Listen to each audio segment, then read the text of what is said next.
Ассаляму алейкум, с вами Ислам ТВ.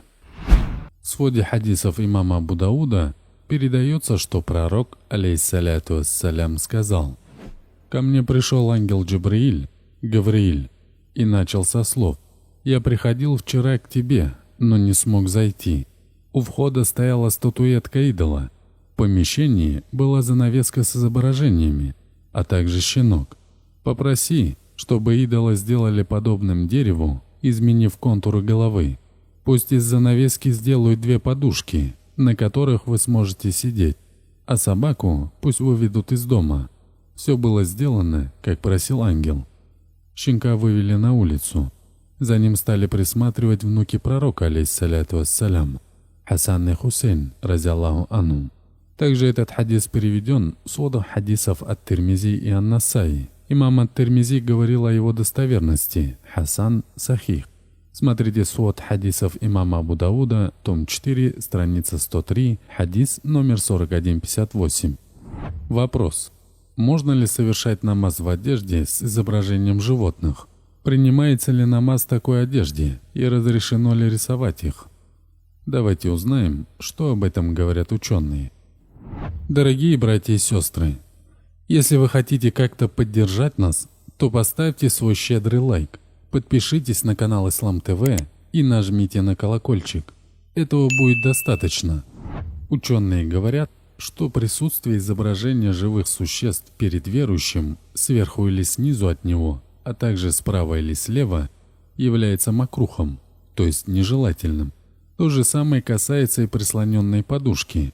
Что же касается нежелательности изображения живых существ, находящихся сзади молящегося, то по этому поводу существует разногласие. Но самым правильным является то, что и это тоже является макрухом, то есть нежелательным. Если же изображения живых существ будут находиться под ногами молящегося или на месте сидения, то в этом случае они не будут считаться макрухом. Также не будет макрухом, если очень маленькое изображение животного будет выгравировано на кольце. Также не является макрухом присутствие в кармане молящегося денежных купюр с изображением живых существ. Передается, что Анас, рази Аллаху анхум, говорил: у Аиши, рази Аллаху анхум, было покрывало, которым она завешивала часть жилища. Однажды пророк, алейхиссаляту вассалям, сказал ей: «Убери это от меня, пусть оно не висит на столь видном месте. Изображение, которое на этом покрывале, отвлекает меня во время молитвы». Смотрите Сахих аль-Бухари, том 4, страница 1886, хадис номер 5959. В своде имама Муслима есть другой хадис, где сказано: одежда, платье Аиши с изображениями на ней, лежала на месте, в направлении которого пророк, алейхиссаляту вассалям, порой молился. То есть направление, в котором молился пророк, и расположение этой вещи порой совпадали, и она оказывалась перед ним. Посланник Всевышнего, алейхиссаляту вассалям, иногда просил переложить ее в другое место. Смотрите Аль-Кутуб ас-Ситта, том 5, страница 1668, глава номер 37, раздел номер 26, хадис номер 93. На основе этих хадисов некоторые ученые указывали на нежелательность совершения молитвы, намаза, в направлении изображений, так как это отвлекает человека от молитвы. Но, например, богословы-ханафиты считали, что отсутствует даже нежелательность, если изображения эти малы или не имеют четко выраженных контуров. Смотрите Фатхуль аль-Бари, Бишарх Сахих аль-Бухари, том 11, страница 592.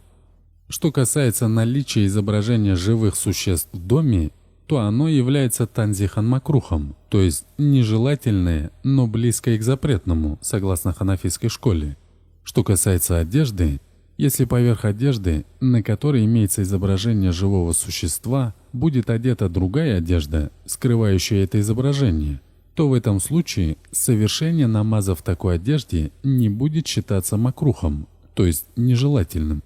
Также, если изображение животного на одежде будет размером с птицу, то в этом случае это будет считаться макрухом. Если же изображение будет меньше размера птицы, то тогда совершение намаза в этой одежде не будет считаться макрухом. То же самое касается и изображения живого существа без головы, или если оно было чем-то закрашено, или если поверх этого изображения будет вышит другой узор, то это не причинит намазу никакого вреда. Если вы знаете еще какие-нибудь доводы по этому поводу, то обязательно поделитесь об этом в комментариях. Нам и зрителям канала будет полезно знать об этом. Что же касается изображения неодушевленных предметов, то это не является макрухом, так как сообщается, что однажды к Ибн Аббасу, разиаллаху анхум, пришел человек и сказал: «Я художник, зарабатываю себе на жизнь тем, что рисую картины. Что ты мне посоветуешь?» Сподвижник пророка произнес: «Я скажу тебе о том, что слышал от посланника Божьего. Кто нарисует картину, то есть с изображением животного, Господне наказание того в вечности будет продолжать до тех пор, пока он не вселит в свои художества душу. Он же, то есть художник, никогда не сможет этого сделать». Этот ответ не понравился пришедшему за разъяснением. Недовольство явно отразилось на его лице. Ибн Аббас, разиаллаху анхум, видя это, проговорил: «Горе тебе, если не прислушаешься к сказанному. Хочешь рисовать? Ну так рисуй дерево, то есть природу, и то, во что нельзя вселить душу, то есть рисуй то, что не имеет души или абстрактно». Смотрите Фатхуль аль-Бари, Бишарх Сахих аль-Бухари, том 4, страница 485-486, хадис номер 22-25. По другой версии, у Ибн Аббаса, радиаллаху анхум, спросили о предании, касающегося создания изображений, на что Ибн Аббас, радиаллаху анхум, ответил: «Если рисование изображений необходимо, то рисуй деревья и неодушевленные предметы». Передал Бухари, Бию 104, Муслим, Либас 99. Исходя из этого можно сказать, что если на одежде присутствует очень маленькие изображения животных, то совершение намаза в такой одежде не будет считаться макрухом, то есть нежелательным, а Аллах знает истину. Моей обязанностью перед Всевышним было последовательно изложить вам мнение ученых исламского богословия по данному вопросу. Что же касается того, как вам поступить в практическом плане, в немалой степени решать вам самим. И то, что вы досмотрели это видео до конца, я очень вам благодарен. И если вы напишите об этом под этим видео, мне приятно об этом будет знать. И да благословит Аллах нашего пророка Мухаммада, алейхиссаляту вассалям, и его сподвижников, и его семейства. Да хранит вас Аллах, дорогие подписчики. До новых встреч. Ассаляму алейкум ва рахматуллахи ва баракатуху.